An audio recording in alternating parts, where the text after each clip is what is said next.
অবশ্যই কালো অংশটি উঠিয়ে ফেলবেন।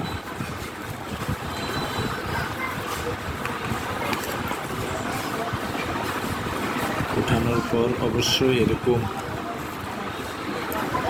রাংটা ক্লিয়ার করে নেবেন। উপরে যে কালো অংশটা আছে এটা ক্লিয়ার করে নেবেন। ক্লিয়ার করার পর এবং এটা আবার একসাথে আবার অ্যাটাচ করে দিবেন।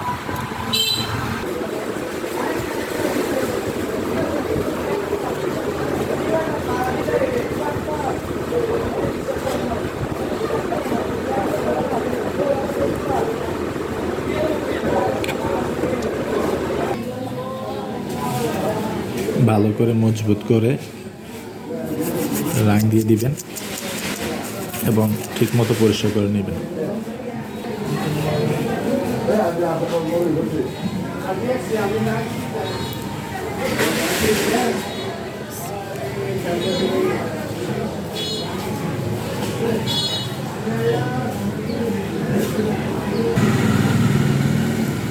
And finally, okay, ইনশাল্লাহ